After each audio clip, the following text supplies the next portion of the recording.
Let's get it. How we doing, my man? Hey, we are here. It's great to be back in South Carolina finally. 6 months. It's been that long. 6 months, bro. Where were you at? Where you at? Pittsburgh, New Mexico. With the operation. Yeah. Allah's welcome. All the Afghan refugees coming in, military personnel coming back into the country, Yeah. and a couple places overseas that I won't talk about too much. But it's been a time. It's been a blast. And, yeah, always good to come back to the city. Yeah, man. I feel like the years that I've known, it's been like 5-6 years that I've known you. Yeah. Like back at 115 Ashley. I feel like you would always be that guy that would like dip off the radar and then come back like nobody's business. And I'm like, I fuck with that. Like just like go like super solo under the radar and then like mind your own business. Yeah, well, always coming back. Got to come see the guys. It's easy. So let me ask you the first question. So what is it exactly that I guess going like off radar or like dipping out to Pittsburgh, like why is it that you do that? Like is it because of your occupation? Yeah, so that dipping off, whether sometimes it's for fun, just to travel, and most of the time it's with the military. Okay. So just going, whether it be a mission that doesn't, consume like specifically what I do, or just going somewhere fixing jets, like being a C-17 crew chief. Okay. What branch are you in? I forget. Air Force. Air Force. Okay. The only right way to go.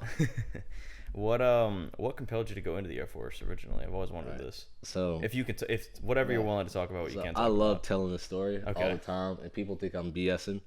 I was bored. Just bored. Junior year, like over the summer after junior year at COC, doing like I forgot what you call work study on campus. Okay. Like I'm working with the physical plant there, and I'm legitimately bored. Like I was always good at school, but I was never really interested because I went in college not really know what I wanted to do. So I just picked up any degree, and that's another topic we could dive deeper into because I feel like a lot of people never really get the chance to think about what they actually want to do. Myself coming included. from my background, and like you. But so I'm bored. I've gone 3 years in school, like not making terrible grades, had some there, but relatively doing pretty well. I don't want to do this. Yeah. So I'm like, you know what? I'm gonna join the Air Force. I literally thought about it one day, called a recruiter the next day, and I thought I'd called an active duty recruiter. Turned out I called a reserve recruiter, which ended up working out because I could active still do duty school with now. Yeah, I would have been up out of here. No more coming back to visit after that. But I was bored. Called a recruiter. 3 months later, I'm off to Lackland Air Force Base, San Antonio, Texas, for basic training. San Antonio. Hell yeah.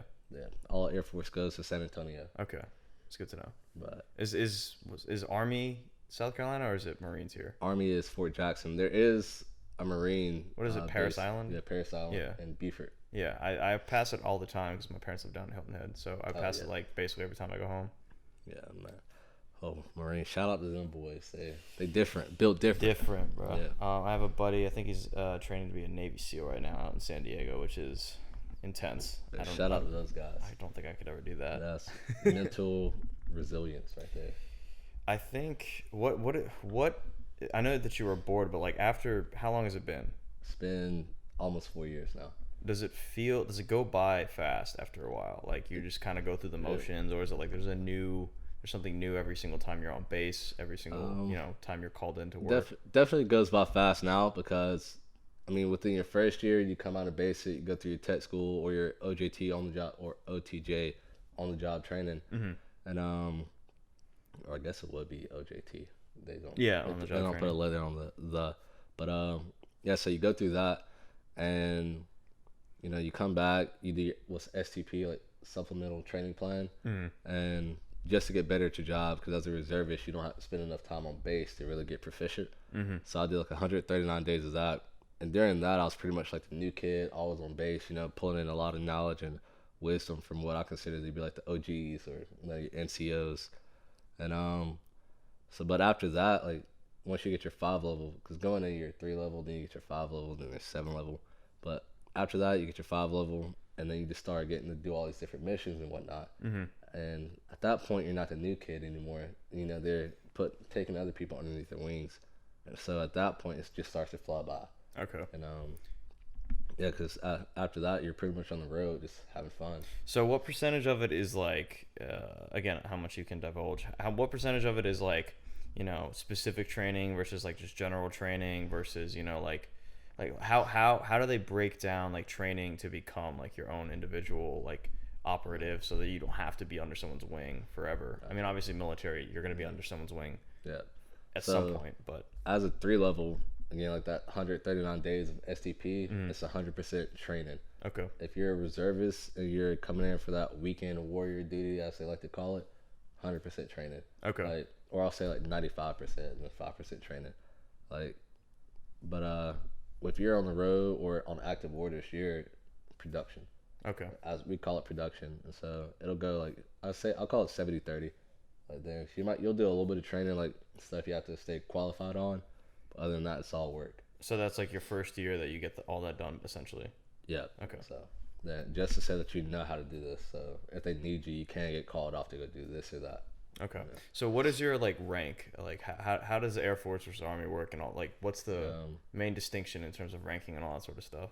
So the only distinction is that every branch might call it something else. But it's the same kind of so order. It's the same pay grade, like okay. E1, E2, E3. And then I think what they would call a private known as senior, we call a airman basic. Okay. And so that's that. And then, but as it goes up, the pay grades are equal.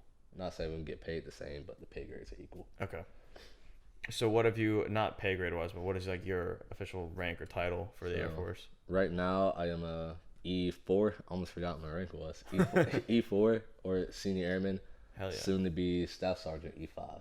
Hell yeah. So was that going to take you permanently somewhere else out of Charleston? No, that'll keep me here. It just kind of extends my responsibilities and duties. So at that point, that's when you start getting your troops or people that you take care of and have to make sure the training's up to par. And the expectations of what you can do just go up a little bit. But that's all fine. No pressure. So you grew up in South Carolina, right? Yes, sir. So is there any sort of stigma for like which branch you go into? Like, does it, where you come from kind of dictate your perspective on like Air Force versus Navy versus Army versus whatever? I wouldn't say so, because just within my community, people don't join the military. Okay. But it's like, yeah, some that will, but it's like either Army or Air Force, and then if you're a bad A or whatever, you join like the Navy or Marines. But nobody's really saying go do this or that like in Anderson, South Carolina. It's not encouraged. It's just like if you go to service, like thank you for your service kind of thing. There's no like, oh fuck, fuck the Navy, fuck whatever. Nah, there's none of that. There's people think you're a real life superhero. Like, so. What does the term weekend warrior stem from? Like what branch is that? It's just any National Guard reservist, because you work 1 weekend a month. So active duty, being jealous or whatever of our luxurious lifestyles outside the military, they call you a weekend warrior. But I'm gonna throw it out there. I train a lot of their guys whenever I am on orders. So I mean any sort of service you kind of have to like bow your hat to a little bit. It's just the weekend warrior one is funny because it's like I don't know, I forget what AV and Austin are. They're Army, yeah. They're officers in the Army. Yeah. It's just funny seeing like them have to like go off for like like a month or weekends at a time, and it's like fuck those like just knowing who they are is funny. Like, I could never see AV in that setting. Austin's a little different, but AV, I'm like, man. Austin's like full in like officer role, like up in Columbia now. Oh, like, he ran with that shit. I mean, more power to him. I couldn't, but whatever calls you, I guess. I mean, for me, I think service-wise, I would just never fit in like any sort of role. But I mean, I guess it's like, how did you? I know you said you were bored, but like, did you ever see yourself like wanting to do something like that, or could you see yourself in that position like prior to like actually doing it? Yeah. So I never thought about being in the military before. So I guess before I went in, like I said, I had like 2 bad grades, and like I had what I like to call like a host family I was staying with at the time. The dad of that family, we sat down, talked about my grades, and he was like, well, what are you going to do? It's like, I mean, obviously I'm not interested in like school or whatever. And he's like, well, you got these options right here. You either get a job, you join the military, have them pay for college, or because if you want to go back, like how you going to pay for it? Yeah. See if you can move that mic a little bit closer to you, like in front of you. Got you right there. Yeah, that's good. That's good. Yeah, we good. But yeah, so he's like, you either get a job, join the military, or something, because like, he's pretty much just make sure I got a valid plan. Mm-hmm. And so we got the plan in order, and so I went back to school, and then I was bored. It's like I'm enjoying, the military, but outside of being bored, it was also more so a thing where it's like I just did not feel challenged anymore. Yeah. And so, I went to school just because everyone was like, you're smart, go to college, like, don't stay here in this area. But so I was like, all right, well, next challenge is like, let's join the military. What else can I not do? Yeah. And so I was like, well, I'm gonna do it. And honestly, if I go back to basic training, I'll go do it again. Really? I had so much fun. It was like being at football camp, like 7-on-7 spring training. Like, what was like a day-to-day like with that? Oh man, they come in 5:45 in the morning, screaming. Everybody hopping out the bed. Like, no matter if you need your drawers, butt naked, whatever, you hopping out the bed. You out of tension. You got 10 minutes to shower, but before that, bed's got to be made. Corners got to be sharp. You getting dressed. You standing at the locker, singing like the Airman's Creed, Air Force song. We're not singing the Airman's Creed. You're doing the Airman's Creed, singing the Air Force song, and then everybody, whatever they tell you the uniform is for the day, you're getting ready in that. You're going outside, getting in formation. You got breakfast. You leave from that. You go to whatever classes you got to do that day. There's like you do classes like to pick up like military knowledge and basic, and so do that. Then you got PT. If it's a run day where you're out there running for 27 minutes or 29 minutes straight. Damn. If it's a Why that number? That was just like the special number they came up with. Like, all right, if weird. you run for 27 or 29 minutes, you should have no problem running a mile and a half. Right?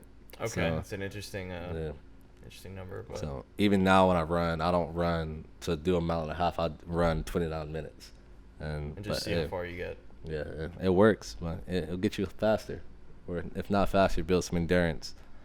But yeah, we do that.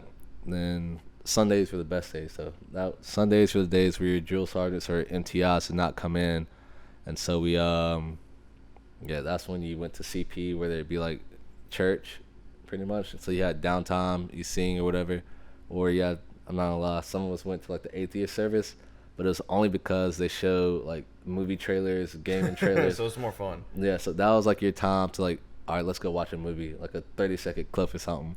And so 30 seconds to live your best life. I wonder if that's why AV likes movies. Like, there was one point where AV would just put on like 2022 movie clips. I'm like, maybe that's why. I wouldn't be surprised. He's an Army kid, so. Is that like something in like all branches they all kind of have? Like if you don't go to the Christian service, you just kind of are able to do. Yeah, I'm pretty sure so. Like on Sundays. Like. So how much of it is like actual like working time? Like you have to be on your feet versus downtime. And while in basic, yeah, it's all day. All day. Yeah, like 5:45 until like what, 10 o'clock? 5:45 to 9 p.m. every day. Rough. So, and it's nonstop. Like, you're moving all day long. Damn, man. I don't know if I could do that. Yeah, it's all about, I don't know, something about the challenge and just put myself in an uncomfortable situation that I really thrived in and loved. Now, if I had the same mindset when it came to school or just that level of discipline, maybe I would have cared a little bit more. But I just... Hey, man, as long as you get it, like, at some point in your life. Oh, yeah. Now I'm doing well. Now I'm good. And so I think about it because, the way the world is right now, I'm, like, thinking as my little brother who just turned 18, and I have to, like... obviously I don't think we're going to get a draft anytime soon, but, like, the idea of, like, my little brother having to, like, enlist and, like, that kid is not going to be cut for that shit. Your little brother?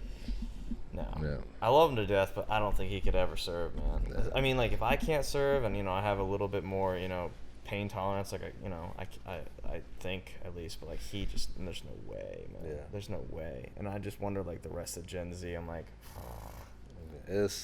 It is not for everybody. So Mike good right here. Faint of heart. Yeah, that's fine.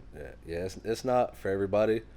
It's definitely some people join and they wonder like, why did I do this? Yeah. But I don't know.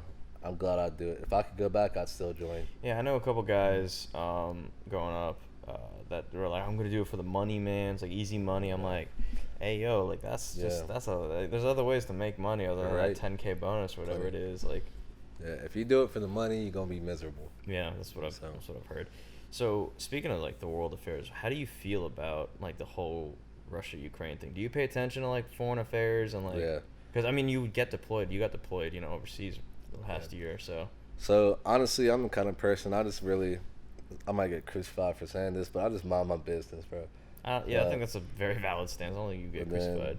Like when because I'm not into politics at all. Like I don't do politics. I think that's why a lot of people miserable out here, like old and miserable, like living their life based on politics.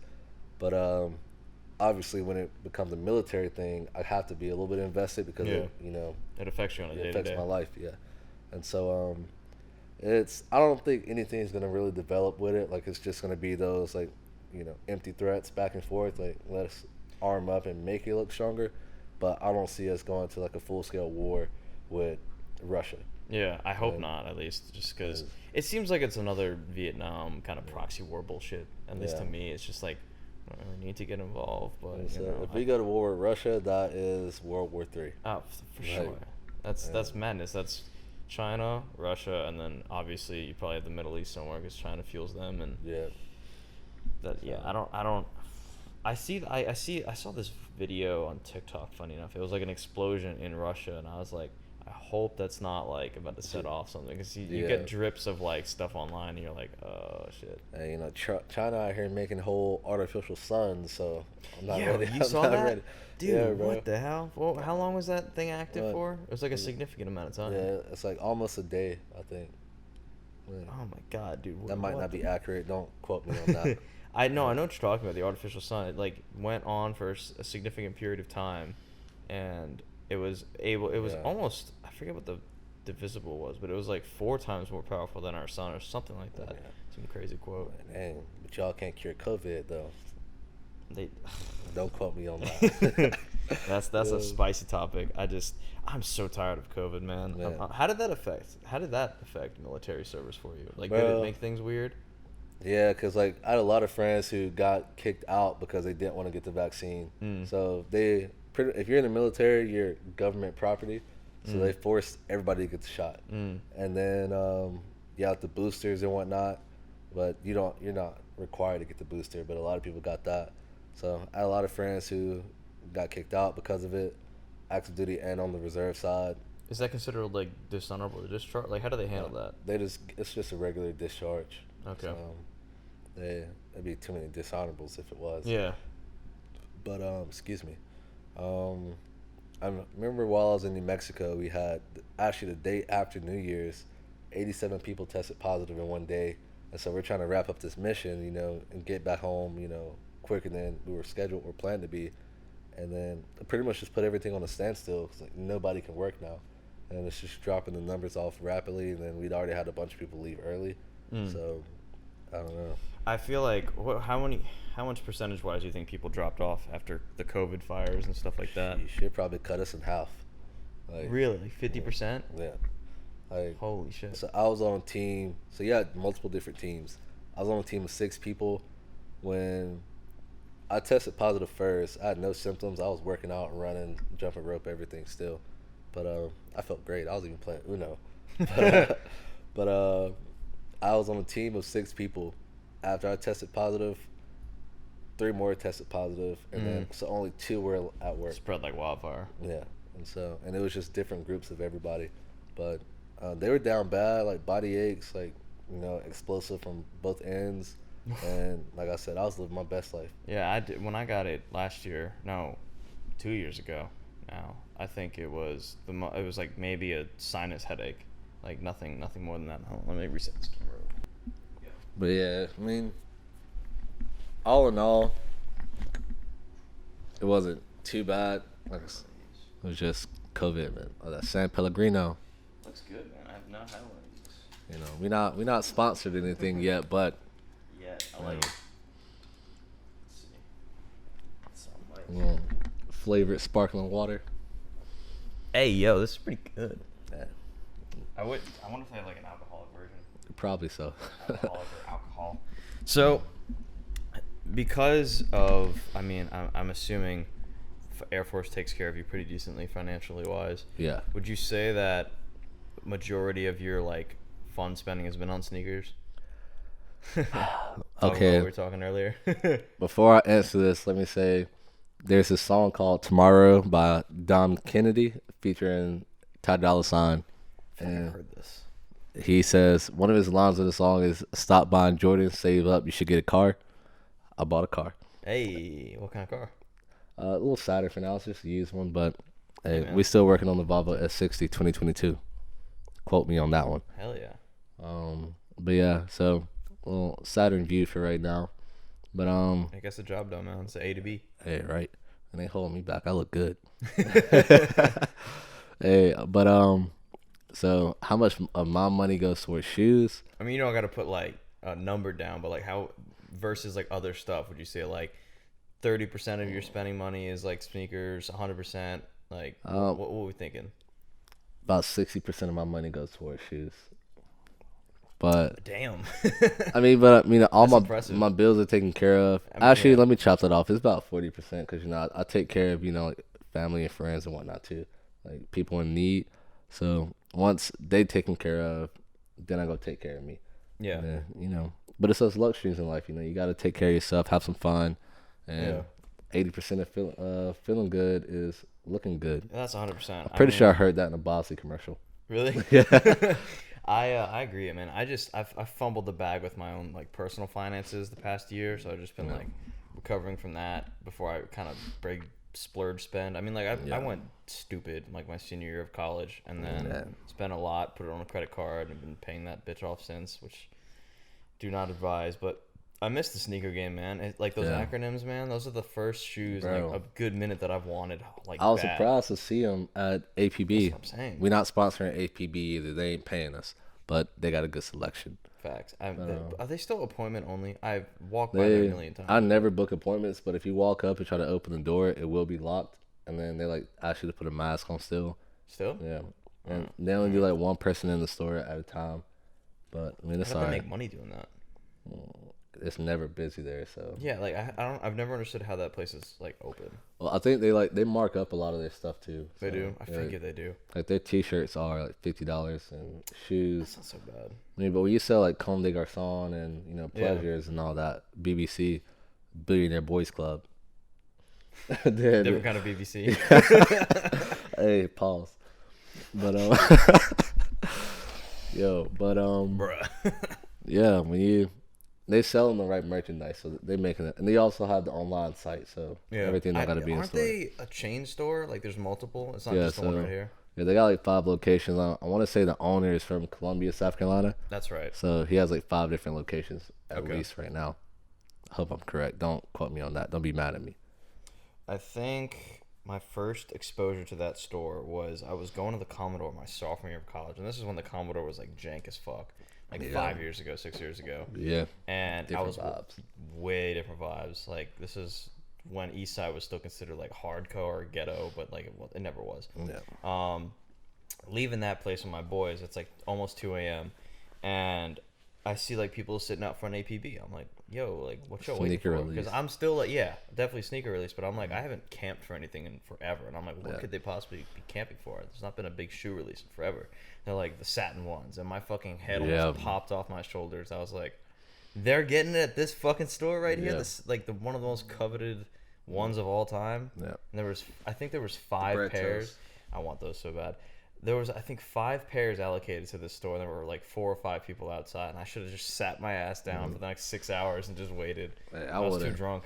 Right. It's crazy. Like, so that's another thing that really gets at me too, because the sneaker culture or just the sneaker community is just so.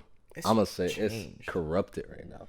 Is it bad? Listen, I is bad. loosely pay attention because It is I was bad. at the peak for me. It was like high school, like when the Toro 4 was like the first big sneaker. I was like hyped with Jordans from, and I can tell I've had 2-3 dozen pairs of Jordans. I don't know. It's been years though, but like Jordans was like my favorite brand in high school. I liked a little bit of SBs, a little bit of Vans, but that's really it. But it's been forever since I've paid attention to the sneaker game. Like I get drips, obviously, like the acronyms popped up on my radar and a couple other things, but I feel like it's changed a significant amount in the past couple of years. It definitely changed, with the rise of like social media and the internet, and I mean you got the people with the bots and whatnot. I had a But bot in high school. I was one of those kids because you could afford a bot. Nah, I it was couldn't. like I think I used it as like I got all my like Christmas money and put together a bot, and it was it was like the Nike sneaker bot like way back in the day. I wish we known each other back then. Dude, I was getting good pairs, and I'd got good success without it, but it changed the game. Like the weekend that the Dornbeckers, the Bread ones, and then there was a third pair that dropped. I think it was winter 2014, 2013. There was like it was the Oregon Dornbeckers, the Bread ones, and then some other shoe in that same weekend, and I snagged each pair like effortlessly. Yeah, I couldn't afford to buy my first real pair of Jordans until my junior year of high school. I want to say junior year. It's the Laser Force. And like I walked inside Foot Locker and just grabbed them off the shelf. It wasn't even on a release date. Really? And like they had my size. Yeah. Damn, bro. And so you know what always geeks me out is like those old YouTube videos, like early 2010s, when it's like, yo, go to your local thrift store. You're gonna find these outlet stores. You're gonna find Tokyo Fives on the No, I've never had that kind of luck. I would see those videos all the time. I'm like, how are y'all getting these? You must be living in a crazy city. That's right? They don't know. I was like, I lived in Jersey, so it wasn't like it was slim pickings. Jersey's a good sneaker market, but like I moved down here and there was nothing. It was crazy. Like I can never get Jordans, but like in high school, I could buy Dunks with no problem. Like nobody was wearing Dunks. Now it's the opposite. Yeah, like you can't get a Dunk to save your life. It's $100 shoe. It was $65 at the time. Yeah, it used to be super cheap. Yeah, dude. I don't know. Like the sneaker culture is just at the origins of it really been, at least as far as I know, like Run DMC. You know, taking off the shell toe, or the superstar on stage holding it up in the air, and then like so much of sneaker culture was like just involved in like hip hop and like the graffiti or whatever tagging, and just to now it's like. I don't know. It was like an urban thing. So like, now it's like everybody's wanting to wear shoes. What bothers I think that's what the highest like bother. I don't know how to pray this. The thing that bothers me the most. There we go. Is that it became like pop culture to be into sneaker culture. I'm like that ruins it because what made sneaker culture dope was that not everyone liked it or like was into it, and it wasn't like popular. Like, it was like if you're into sneakers, you're into sneakers. Like.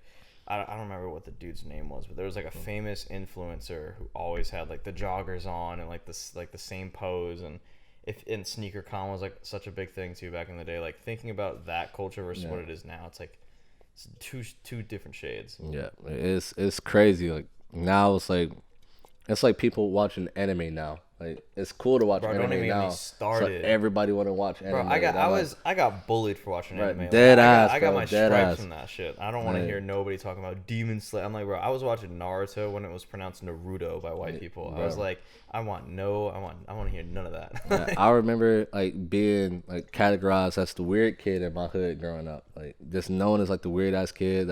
Anime is more lit than most stuff, anyways. But now everybody want to watch like anime. Like you got girls trying to talk to you and like telling you how much they love anime, and I'm like, nothing gets me more annoyed when I see someone wearing one of those basic like graphic tees and it says the character name with the character. I'm like, that shit is so tacky. Yeah, it's such a cash grab too. Yeah, bro, that shit annoys me. But it's like now it's cool to go like wear thrift shop clothes or for lack of better words, and like to wear sneakers. Like, yeah, but don't stop wearing them dirty ass white Air Forces. Let's put those down right now. You cut the grass in them Air Forces, and that's it. You wash the dishes in them Air Forces, but don't wear them things outside no more, bro. I got goofed when I moved down here from Jersey because I had Air Force, like the mid Air Force ones, not the highs, but like the Velcro strap, and that was like an everyday shoe. And then I got goofed when I moved down here. They're like, bro, what are you wearing these fucking junky ass like tennis shoes? I'm like, I guess I gotta wear boat shoes now. And this is down in Hilton Head when I moved, but I was like, it wasn't a thing. I don't really like Air Forces for me personally. I like a more slim kind of shoe. Like that's why I like Air Jordan 1 so much. Yeah, it's because it's like a very slim profile. Like it doesn't feel chunky. Yeah, dude. They had a dark phase with Air Jordan 1s. Like 2013 to 2016 was rough. I'm glad you said that too. That shit was boo boo for the longest time. There was a point where Air Jordan 1s were like on the rise, like, you know, from the origins of it being banned, like Jordan 1's supposed to be ones. Yeah, so it got that name because of black and red, you know, too much black, no white in the shoe. NBA didn't like that. But is that really the reason why? Yeah. It's like you couldn't wear black socks either. I had no idea that was the Yeah. reason. I always thought it was because they banned the Jordan 1 and he Yeah. still wore like the red and black ones as a statement. Yeah. But I didn't know it was because you couldn't have white or no white on it. Yeah, that's why they got banned. But That's crazy so about that. they were popping for a while, but then there came a point where like the supply surpassed the demand. So Jordan ones were just sitting on the shelf. So they started going downhill, and then lo and behold, I feel like this is a good transition. Kanye wears them, This and they motherfucker. started blowing up again. Dude, okay. I will say this before we delve into Kanye. Pause. This dude's wardrobe from like Yeezus era to like the Ye era is like peak fashion to me. Like Yeah. not the super baggy or super skinny jeans, but like the Chelsea boot with the sweater and Yes. the Air Jordan 1 with a plain tee. That to me is like peak streetwear. Yes. You can't beat that. I don't know what it is about it, but it's like it's such a statement, but it's so simple. I love it. I wish we would go back to that like era. Not that like jogger skin tight era that was like right after that with the Adidas Yeezys. That to me was the downturn. You got to keep the fits cool with some heat on the feet like, at all times, and I feel like Kanye like definitely did that, especially being like such a creative. Like he knew exactly what he was doing with that. Dude, the Chelsea boots have forever been like pinnacle for me because of him. But let's talk about this young man Kanye West. Young man Kanye. 44-year-old man beefing with everybody ever on the internet, man. How you feel about this whole Donda 2 stunt is what I think it is. See, I forgot all about Donda 2. I thought it was a stunt because he's about to drop the movie about him on Netflix. Today, actually. Okay, so I thought that was it. No. What a coincidence that he drops it today and then his PR team steps in last night. I know, right? Whatever. But, oh, excuse me. My bad, y'all heard that. Hey, bro. But that was a good one, too. That felt nice. But first off, first thing I'm going to say before I really start going at Kanye is I feel like, long live Nipsey, Neighborhood, rest in peace. But I feel like it's sort of like what he said about Tekashi 6ix9ine. Like, I can't really blame him for doing clown shit because we out here entertaining it. The clown's job is to put on a show for the service or a circus. Yo, what a good statement that was. Like, yeah, you know exactly what I'm talking about. So I was like, we keep giving it attention, and clown gonna keep performing. So I feel like it's not really on him; it's on the people. Like y'all entertaining this. Yeah, I wonder though, is it just natural for us to be drawn to like a Kanye type though, because it's just so like he's unfiltered that to that extent. Like we have to watch because we're like, what the fuck's this guy gonna do? I'm gonna answer that, but I'm gonna go back real quick. I said it's not on him. It is on him, but it's on us too.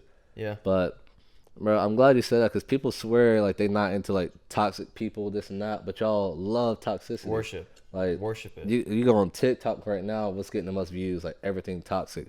What's the number one show in the world right now? Euphoria.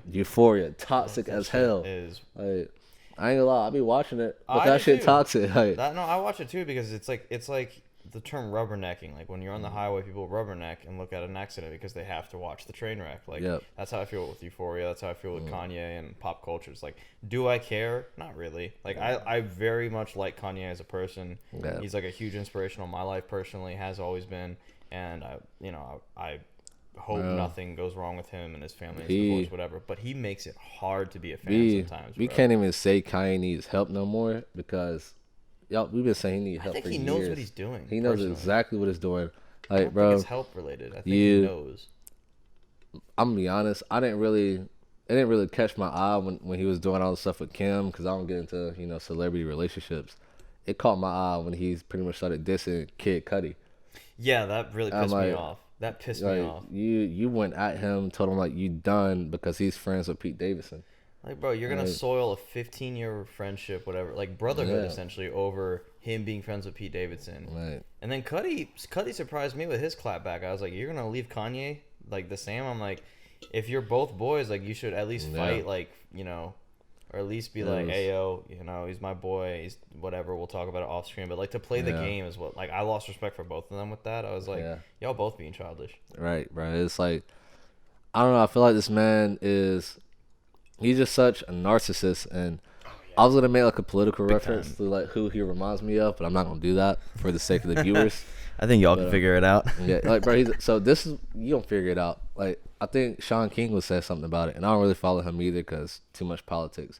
But this man is pretty much like amping up all these people to like hate Pete Davidson, And like I think what he said, like when you see him yell Kanye forever, Kanye for life or something. Yeah. Like if you see him out in public, like bro, what? But I'm like, you're creating like this, like Kim said, this dangerous situation to where this man's life could be at risk. Because there's fanatics out there. Yeah, but then you turn around and you apologize, like you say something pro-black to get like your black fans back, or you blame it on your mental health. And like Pete Davidson said, like just because you have mental issues doesn't mean you get to act like an asshole. Like, bro, take your meds. Like, if you listen, don't even medicine, if you don't take your meds, even if you don't take your meds, like there's no reason to like you have a sound enough mind to know when you're treating other people like shit. Right. In my opinion, like obviously I'm not like a psychologist. I don't know, to the extent how bad Kanye's bipolar disorder is, which I think is pretty. I think it's not necessarily terrible. I think it's just because of who he is, it gets accentuated. Like, because he's a genius artistically. He's got so much vision, but then he's also a huge public figure, and he's bipolar. So I think it's like the concoction of all that going on is what makes it seem like a lot. Yeah. But it's probably just, like any other person's like bipolar disorder, but I could be wrong. I just feel like he's on a stage where, and I don't want to offend like the mental health advocates, that's a serious thing. But he's on a stage where he can't afford to act out like this and then expect people to accept his apology. Right. Like, and when you do this repeatedly, time and time again, like year after year after year, like it gets old, man. Like it's hard. It's like when it's hard to be a fan. I watched the episode with KG and Nick, and it's like where KG was saying something about where Kanye said slavery isn't real. Slavery was a choice, right? Yeah, slavery was a choice. I'm like, but then you want everybody to take you back after that. I'm like, bro, come on now. I never understood why he said that. Like, I understand. Kanye what he be was choosing violence. I understand what he was trying to say, but it was just not right. Like, it was incorrect. You can't come say that in Charleston, South Carolina. Like, definitely. Of all places, you said that right here, bro. I almost went to that, and I'm glad I didn't, because it would have really hurt me watching Kanye break down. Bro, no, I could not listen to him saying. Well, that just seemed like it was like a mental breakdown. But that was what 6 years ago now. 6 years ago. Yep, definitely. I think I was sophomore in college, junior, probably. Was it for the 2020 election he did that, or was it the 2016? I think it was the 2020. 2020. Yeah. Oh, yes, I was done a couple years ago. Yeah, but he was also here a while ago. Doesn't he have like connections to some studio here? Yeah. Yeah. He's always had presence here. West Ashley. Yeah, that's right. He's always had presence. He has plaques in there too. Like, does he really? Yeah, platinum albums in there. Damn. Yeah. What studio is it? I don't want to say it on the podcast, but I mean, all 60 people that watch it. Hey, now we got to blow it up after this one. Facts. I need that energy. I got you. I don't know, man. It's just rough being a Kanye fan because he does so much shit. You're just like, and like I can never. You see those like dick riders in the comments, like, "Hey yo, Kanye for like that shit," where they all got the black profile picture. Bro, that shit drives me nuts. Let me go to my what do you call it? My Finsta real quick. People still make Finstas? I have one that I've posted one time on it in like the past 6 years. I could not give a shit about Finsta. If I don't have something like to say to the public, like, I shouldn't be putting it out on social media to begin with. Like, I walk in every room as myself, so what you see is what you're gonna get. Yeah, for me, a Finsta is more always just kind of like goofy, like shit I don't want everyone seeing, but I still want some people to see. But then I'm just like, that'd be something that I could have in college, because for the stuff you don't want your parents to see you out here wilding and whatnot. I still need that check on the 1st and the 15th. I feel you, dude. Man, just Kanye makes me upset because I want that man to be the #1 artist so bad, but I'm mortified for Donda too. Like, I'm scared to see what this album is, low key. Yeah, it is. I'm gonna say after this right here, not that he could anyway, but he can never compete with Drake. That's a hot topic. Let me reset the camera for a week. Hey. Hold on. I'm saying it, man. He can never compete with that boy Drizzy. Kanye can never compete with Drake, bro. No. I don't know about all that, my boy. Drake is probably the biggest artist ever, streaming wise and hip hop wise, but Kanye, man, is just different. There's no one makes music like Kanye. He's a great producer. I even say lyricist still, bro. He has some lyrics that like go over my head until like the 3rd or 4th listen. I'm like, oh, like Drake, you get it immediately. Some of them, yeah, but like I only love my bed and my mama. I'm sorry. Right. That went over everybody's head. I don't think it was actually, but I think it's literally my bed, not my bed. Hey, we gonna run with it. When I thought it was like, you know, his kid's name, I was like, that's genius, but it wasn't. I think it was literally my bed. Whatever. I just think like Drake's discography has more mid than Kanye's. I think Kanye skews on the higher side of great than Drake's overall portfolio. But I that's just my opinion. A lot of people dislike Kids See Ghosts and Yay and Jesus is King. I think those are great. Yeah. I think personally, My Beautiful Dark Twisted Fantasy is the best. Like I don't think you beat that. That's a sleeper for a lot of people in my opinion. I don't. It's like to me, it's one of the best albums ever made. Like I didn't catch that album until like 3 years after it dropped. Yeah, I was like 10. I was not paying attention to hip hop like that, but I was aware of who Kanye was by that time. But Yeezus was the first album where I was like really hyped for it, like paying attention to it, and like bro, New Slaves, like that song is still sticks out as like one of the craziest songs ever. But like Black Skinhead, but that whole album's gas. Is Black Skinhead on that one? Yeah, bro, that album is crazy. But Drake to me is just like it's always like the least offensive choice. You know what I mean? Like Drake is really good, but he never is just like blows my mind with what he does. You know what I mean? It's always like, dude, this slaps.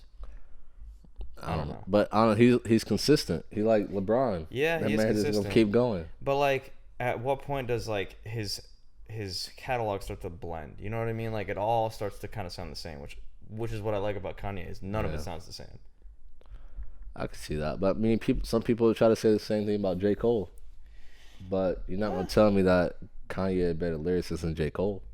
No, not in my opinion. Okay. I think Kendrick's the best lyricist of all time. That's me though. I'll agree with that. I think Drake has so many qualities of like all these top tier acts, but I don't think he's better than them in any specific category. Yeah. Except for like flex level. Like he flexes the most for sure. Yeah. But I don't think like he has anything in any category that he's better at. Maybe the only thing he's better at is like changing his flow because he has 18,000 different flows. I'm like, how? This man making like Afro beat and everything right now.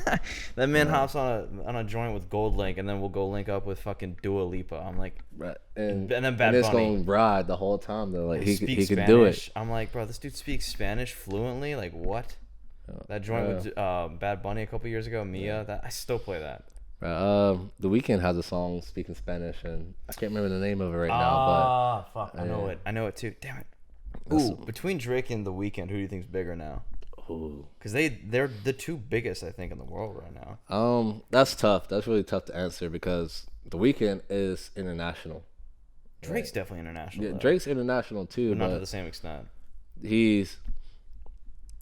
I'm gonna put it like this: you see that OVO anywhere, you know what it is. You see that owl fly by, you know who it is. But you see XO, you gonna kind of think about it. I feel like but I feel like everyone knows. Not everyone knows who they both are. Yeah. That OVO XO who's stronger together. Music do you like more? Ooh. Bro, Drake. All right, I'm gonna tell you this, bro. It took. All right, so my boy Yemi knows I was so anti Drake for like years, and then. You know, you go through one of those college breakups or, breakups, whatever. Marvin's Room, just on repeat. And then all of a sudden, because, music is spiritual. No, that's big time. So after a while, it's like once you go through something and you listen to it, you get I'm like, attached hold to up. It. So this is different right here. Mm-hmm. Like, I'm feeling this. And then, yeah, bro, so, I don't know. Drake catalog, crazy. Like, you can't even like, when he dropped Care Package, you got a lot of stuff like songs by Drake that we wish were 4 p.m. in Calabasas. I've been bumping that for like years before that came out. Anytime Drake puts a time on a song, it's going crazy. Slap. What is it? 5 a.m. in Toronto? Yeah. Yeah, that's it. Like I think he got like 5 a.m., 4 a.m. in Houston, something. Hey, whatever time it is and whatever city, he going crazy. But like, I just personally like, for me, Drake is played out now. Like, at least Certified Lover Boy was Drake a producer now. Like I think he's one of the head execs of Euphoria. That's kind of sus. Man, but Aubrey. Facts, not Drake. Aubrey. That's definitely an Aubrey move. But like, I don't know, man. Like, Views never really hit for me like that. Views. Certified Lover Boy was not that good. I mean, like, it's replayable, sure, but it's like it doesn't stand out like amongst anything that he's ever done. Bro, hold up. Views slap, bro. He got I 9. never got. Keep the family close. I never really vibe with Bro. Views. More Life to me is his best. Western project. Road flows. More Life, man. I think that is his best album. That one is up there. That's top tier for sure. Bro, I put on Do Not Disturb and I Want to Murder Somebody. Like that. Just Honestly, puts me in More that Life headspace. might be the best for sure. Oh, I hope we get some people in the comments debating this one right here. Yeah, but More Life was like the pinnacle of like Do Not Disturb, Georgia Interlude. Anything on that album, Skepta Interlude, 4422. 4422. Ice Melt, bro. That whole album is so good. Young Thug was on that, bro. Yeah, Thuggin', I think Kanye's on that one, yeah. Ice Melts, is he on that one? Or is he on the? I think he is on Ice Melts. Yeah. So what really makes an album is if I can't listen to it and have no skips, then if I have to skip at least one song and every time I listen to it I got to skip something, that's a trash album. Ooh, that's a hot take. That is a trash album. Multiple times. If I have to skip one song, trash album. Nah, see, an album should be perfect. An album should be created as if it was going to be a record. I agree. However, for me, there's times when I'm like, I don't give a fuck about that song, but it ends up being super popular or super liked by a lot of people. I'm one of the people that, I'm not trying to be like this, but like I think Donda is Kanye's most. I don't think it's his best work, but I think it's his most endearing and polished work ever. Like I think compared to like Dark Twisted Fantasy is his best album, like to listen to through and through. Yeah. But I think Donda is his best work, if that makes sense overall. I think he went into like a deeper artist space. Yeah, I didn't explain that well. I know what you mean though. Yeah, something about Donda is like it's like a piece of art, like a timepiece almost. Whereas my Dark Twisted Fantasy is one of the greatest albums of all time. Donda is like one of the greatest like pieces of music of all time. Like just as a whole, I don't know what it is about it, but you think we're good on light in here? Oh yeah, I'll probably switch on light in a second, but I don't know, man. Donda 2, I'm just kind of leery about. Let me check the light real quick. I think we'll be all right, but this camera tends to, put these on real quick. But yeah, bro, I don't know, bro. I just can't. Being that I discredited Drake for so long, like, because I was like a big Meek Mill fan, and so that whole beef, bro, I was going through it. Like, I knew my boy was taking L's, and I was still fighting for my life when it came to him. Like, I was defending Meek Mill religiously, and then he made his comeback though. He good now. World Tour Your Girls Tour, baby. That is one of the coldest bars of all time, bro. It just came to a point where Drake just knew too much. But then I listened to War Pain, and I'm like, all right, this is like real. Like, this is street beef. Yeah. Drake not doing street beef. Like, look what happened when he got bodied by Pusha, bro. Man, Story of Addy Don is like the coldest shit ever, bro. That and Daytona, different, bro. Pusha T, I'll put him in top 5 lyricists too. He had a little assist from Kanye in that beef though. Like, Kanye was like, no, it's definitely a layup, but Pusha made Drake a good father. Like, that's how you know he won. Like, that man went to being a father from a rapper real quick. That man stepped in, picked up the child support. You ever see what his kid looks like now? Yeah. Little fur and all. Not a lick of Drake in that, man. No. I'm like, hey, Drake, you might want to check that. Low key. I mean, hey, no disrespect to the moms. It might look like Drake's mom a little bit. Like, I could see like the Jewish curl a little bit in the hair, but I don't think it looks like Drake whatsoever. Not a bit, bro. It doesn't look like the mom either. Yeah. It's like an albino kid essentially.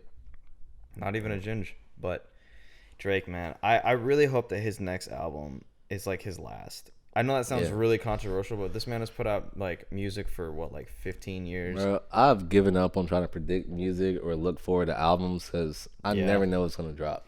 I feel you. You know who I want the most is fucking Rocky. I've been waiting for that man to drop since the last album, because the last album is one of my favorites of albums wise from hip hop. I need ASAP Rocky, bro. ASAP Rocky inspired the way I dressed for so long. Like, bro, speaking of fashion icons, that man is like the pinnacle of fashion, right there with Kanye. That man does everything sly as hell. Like, that man is the fashion killer. Like, hey, bro, he called that shit with Rihanna, like in that song from 9 years ago. Like, wild. yeah, fashion killer right there. That shit, bro. I think It, he is one of not. I don't think a lot of people appreciate his music and his artistic ability to the same way. Like they like, oh, you know, as soon as Yams died, he fell off. I'm like, no, the rest of ASAP fell off. Yeah. Rocky elevated, in my opinion. definitely. I think was it Testing? I think that's his best album. Oh, definitely, it's up there. Artistic, like his artistic like process really came through and showed. Insane, and especially when you consider how the songs were merged for the videos. Like if you've ever watched like his music videos, there's like 2 to 3 songs per video for a reason, because it's like a visual experience which no one ever has really conquered beyond him. Nah, that I know not of, at all. which is crazy. Like everything, like any Og video is dope as hell.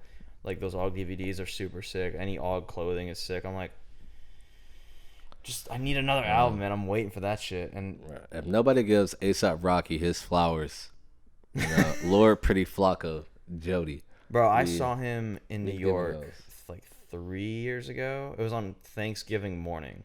It was like at 4 a.m. and I was like in Brooklyn. It was so lit. It was like a low key show. Like maybe 2,000 people were there. Like super lit. Like warehouse vibe, no screens, no nothing, man. That man is a fucking performer. First and foremost, he's a performer, but then he's an artist, in my opinion. Who's your top artist right now? Like, if you got 3 artists in your heavy rotation, who you listening to? That's tough, man. That's a really tough question. Nah. You got to check the playlist, right? I gotta check. Not Mike Dean. That's the producer. What the fuck is this guy's name? Hold on. Low key Glock. Been on rotation heavy lately. Key Glock be getting some play, heavy play time. He's got some bangers. I pump him pretty often. This is tough, man, because it's less so specific artists, more so like, well, I'd still say Rocky from his features, like Aria and Doja Go Crazy. Yeah, those are dope songs. Those have been on repeat. Benny the Butcher song with J. Cole. Oh yeah, heavy repeat. Everything J. Cole features on hit fire every time. Gunna from the Pusha P album, obviously. Yeah, that shit hard. A lot of people hate on it. I think it's a good album. I think it's great. You just got, again, social media running stuff out. Like, people can't even tell you what Pusha P is, but bro, I think that is one of the funniest, like, little, I don't know what you would call that, like marketing skids. Like it's so brilliant. Like it's just the way it took over TikTok and the internet, and the way Gunna interacted with people doing it. I'm like, that's like blueprint. He's a genius for sure. But I mean, that's what it's like when you got Young Thug leading the charge for you. Like, that's right. He's on YSL. He giving people the blueprint. I seen Gunna for like 20 minutes. He was at Okeechobee. He was a half an hour late and performed for like 20 minutes and bounced. Sounds about right. Sounds about right. But dude, that album though, like P Power is one of the funniest songs ever. Yeah. Like it's just, it's so out of pocket, but it's so good. And somehow Drake's verse is like one of his best feature wise on that shit. I've had that on repeat. And then I've had, funny enough, Tara Reid, if you know who that is. Yeah. That so it's fucking, what's his face? What's his actual name? Getter, I think his name is. Dude, he's got bars. That man has some good songs, man. Like, I'm like, this is like top tier lyricism. Like, what he's saying should not be this good. Yeah. Especially then compared to like the rest of the genre. I'm like, this is like edgy, like alternative rap almost, because the beat style and like what he's talking about. But it's like top tier lyricism. In my opinion. I don't know. I can't even really say who I've been listening to right now, because I mostly just listen to like my gym playlist or whatever. But I know Key Glock is heavy in that. Like, I need a little bit of aggression and like some hard 808s to come through and get me going. Facts. Brent Fire is always in heavy rotation. Like, you are like one of the few people I know that is like a real Brent Fires fan. Like, through and through. Like, but I ain't toxic though, so don't say that. I don't know how you noticed he was at Commodore that one time. I was like, this dude just blended in with the crowd. You're like, hey, it's crazy, bro. It's like I looked and I did a double take and I thought it was him. Town? I didn't know he was in town, but I just knew when I looked over, and it came out that he was actually shooting the Show You Off video, like, for a single he dropped. That's why he was here. Yeah, so he shot that in North Charleston. Oh, okay. And so I look over, and I see like the Sonder like tattoo above his eyebrow, and it was like right when the lights hit. And I have my drink in my hand and whatnot, and I'm like, oh shit, like it's Brent Fires. So I just walk up, start talking to him, and like everything was cool like the whole time. Like we ended up taking a picture together and whatnot. But and then it's like I was talking to KG. Like KG took the picture and didn't know who he was. Bruh. And I'm like, bro, like that, like that's really like how you fumble, like not fumble a bad, but like just fumble a moment, like because like he was just cool as shit, like not even fangirling. It was just a dope moment. Who, like the type of artist who is literally his music. Yeah. Like, but he also got a song called like, "No One Knows." I believe it's on the AM Paradox album or EP. And that song perfectly describes that moment. Like no one knows. Like nobody in the whole place knew who he was. But it's. I've had Gravity on repeat heavy too. Yeah. That's a good song. What do you think of Baby Keem, bro? Bro, Baby Keem on his way up. Him, Baby Keem. Yeah. Oh, Babyface Ray too. I feel like I know that name. But Baby Keem definitely though. Like him. What's the song he has with Kendrick? Which one? There's so many now. There's there's 3. But he definitely he's gonna be like one of those up and coming albums. Like I don't know if he's one of the XXL freshmen. Bro, even Orange Soda, like when that was before that was a TikTok song, I was like, this is pretty dope, bro. But like you could see that Melodic Blue is the album. But how do you feel about people making TikTok music? I'm with it. If you can hustle that bag, man, I'm with it. Like TikTok has a grip on the music industry. It's insane how much. If you really want a song to blow up and get like your streams, it's gonna be a TikTok song. Family Ties was the name of the song. Family Ties, that's it. But I don't know, I feel like because I think one point in time, like the discussion was like, you know, nobody drops albums no more. They just drop a single till they get played out. Yeah. And then they drop an album that flops, and it's just back to singles. And then but I feel like TikTok is where you go. Like you want to make some money, like go TikTok. TikTok strategy for sure. What's it? Vince Staples. I think he made more money. Like he put his songs on like video games. Like what was it, Call of Duty? Mm-hmm. Yeah, like I'm like, bro, like I can't even blame you at that point. Like, no, he figured that bag out. He pulled like a real like Frank Ocean style move where he. Yeah, I was gonna say Frank Ocean too. Finessing. That's the king of finesse in the music. I still want an album. We never get an album, bro. We are never getting an album. That man, man's I will write the album for it. That man's brother died. We are not getting an album. There's no way. Can't really blame him. But. Josh Daybeck is like the biggest Frank Ocean fan I know, and he's just like. He was on the podcast too, right? Yeah, he was living off the crumbs of that one little interlude Frank dropped a couple of weeks ago or months ago. I love Frank, but like, what is the Frank Ocean song that I can't get out of my head? You're an Apple Music guy? Yeah. Bro, I can't get with Spotify, bro. Why, bro? I tried it, bro. It's so much better. I don't like the way it's set up, but. Hey man, to each their own. I never got into Apple Music. I was always anti.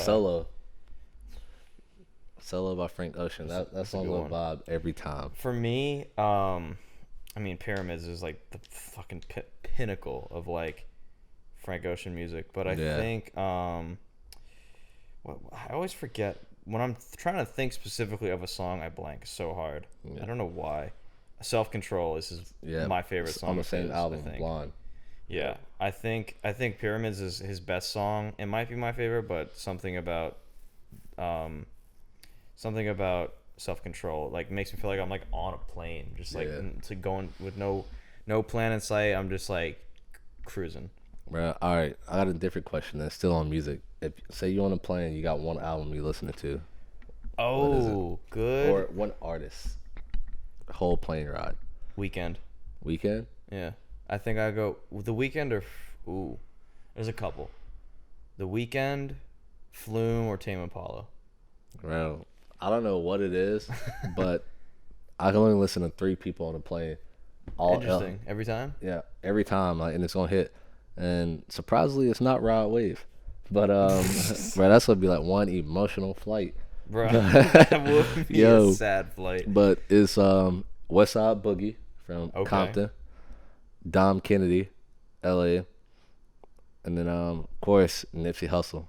My favorite artist of all time. I never got into Nipsey's music, but I respect, like, I know who he is, what he stands for, and like all he did, but I just never got into his music. I'm gonna tell you, Nipsey Hussle got to be the most authentic and realest artist to ever touch the face of the earth.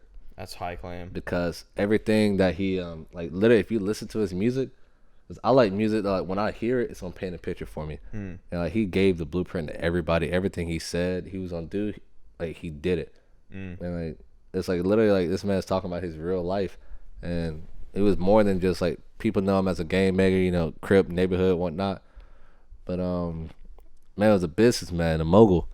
Like, How did he end up getting killed? It was it So- like a targeted or was it an accidental death? it was targeted. So there's some conspiracies around what happened and whatnot, but he was outside the shop, you know, on Crenshaw at the Marathon store, talking to this guy. It was him, Thundercat, his OG. Thundercat was there? Yeah, Thundercat was there. Wow. Not Thundercat, the guitarist. Oh, okay. I Thundercat was is gonna say, yeah. another Crip. But yeah, OG, he Crip, you know, rolling 60 for sure, but he more than just that. Yeah. Speaking of Crip, man, how did you feel about Snoop Dogg Crip walking on national Man. TV? That was the coldest moment, I think. I'm trying to censor it a little bit for the podcast, but because I don't know who's gonna be watching this. But that was everything I wanted. Bro. Greatest Super Bowl halftime show of all time That's high praise. I didn't for ever. Dre Day too. I never saw the MJ one live. I know that's high praise. Like that one's like everyone's favorite, and then the Prince one in 07 is like another one fan favorite. But for me, this is like the first Super Bowl, first halftime, like first overall Super Bowl that was great in a long time. Yeah. Like between the show, the game itself, like the ads were good. Like, but that halftime performance, man, I have never felt more American than watching Snoop Dogg Crip walk on live TV, Right. high as hell. Smoking a blunt on the stage. During the Super Bowl, I was like, Like- this makes me a blue-blooded American right now. I love this Right. shit. You got Eminem taking a knee when they told him not to. Did they tell him not to? Yeah, he was told not to before. He did it anyway. So shout out to that boy. You know we mess with him heavy. Another one of the most powerful and greatest lyricists of all time. Yes, he's top 5 for sure. He up there with Andre 3000 People sleep on Andre. on that Mount Rushmore. Where do you put? I've been trying to get into like early hip hop now, like classic hip hop, like '90s shit only.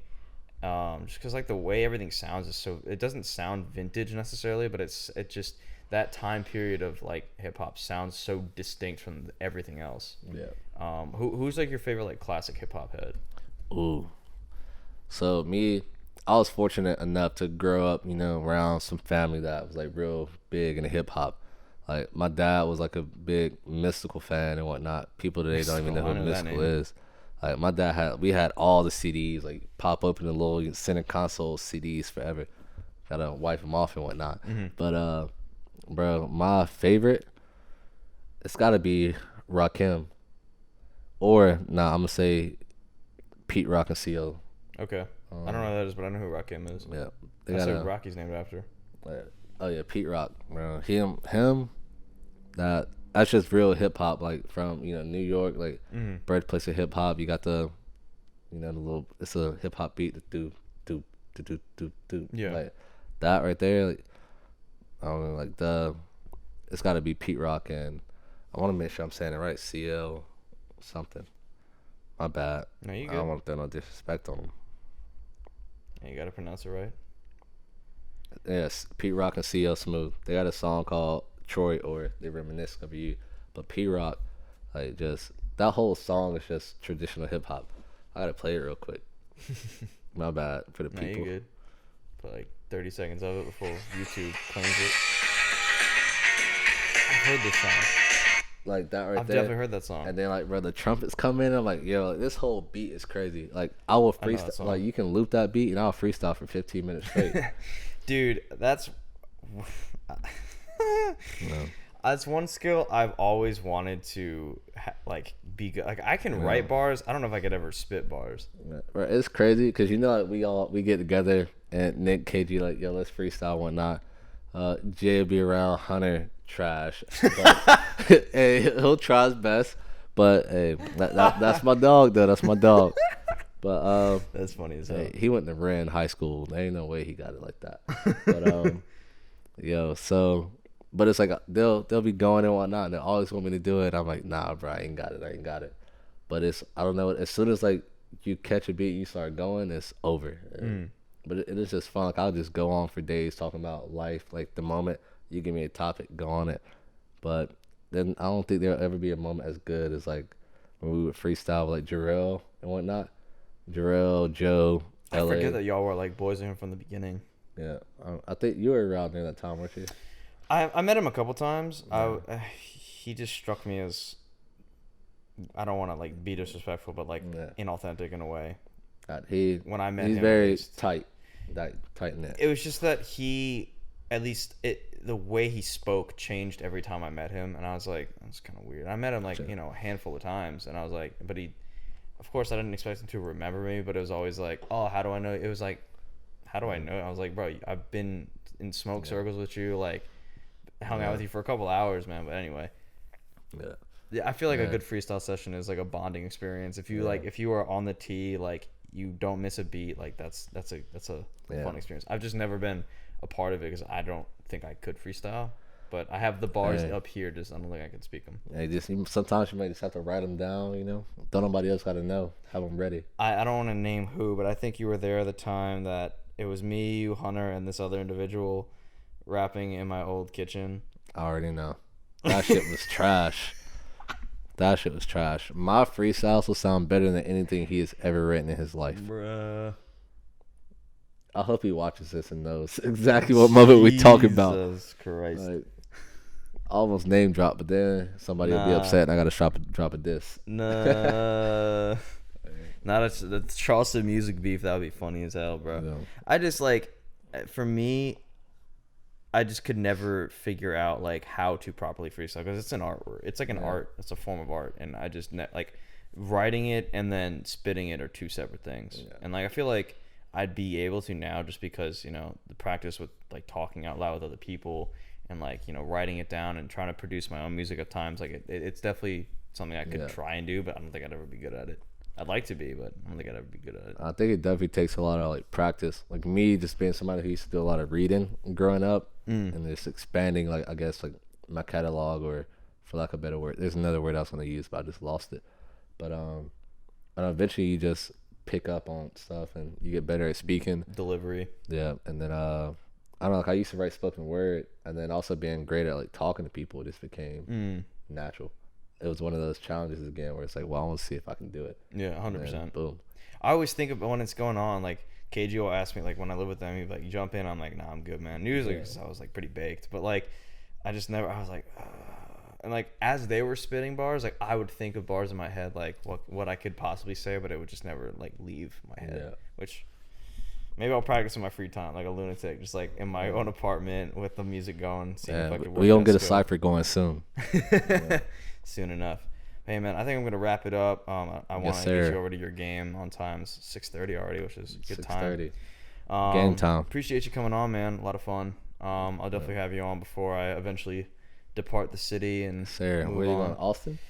Yeah, man. It's not official. I know I'm gonna move there. Like I've been wherever you go, I'm coming. Yeah. I've been thinking about it for so long. I talk about it every episode, so that's probably a sign I need to get out there. But I've been actually getting my finances in order to like consider buying a house. I don't think I will on the first round, but I'm definitely gonna move out there. And I love this city, but I just gotta get out. I feel like my time. I'll say it again. The only reason I would stay is if I become like a legit DJ, like full time. Like if that, not full time, like 40 hours a week, but I mean like if I could do it 4 to 5 times a week, like. Then I would stay because I have good connections here with that stuff. But that's literally the only reason. It's gonna suck to let go of my Muay Thai gym. Like that's gonna hurt me like big time. But I can always come back and fight. If the DJ thing happens, I can't always guarantee like that'll get off the ground. And I don't want to miss the opportunity to go to Austin before it explodes. It's like popping right now, but it's gonna be big in like 2-3 years for sure. So I want to be on that wave before it like really blows up. Where? Hey, man. My guy, it's been great being on the show. Won't be the last time. Not at all. All right. Appreciate it, man. And I will see y'all in the next one. Yes, sir. Pizza.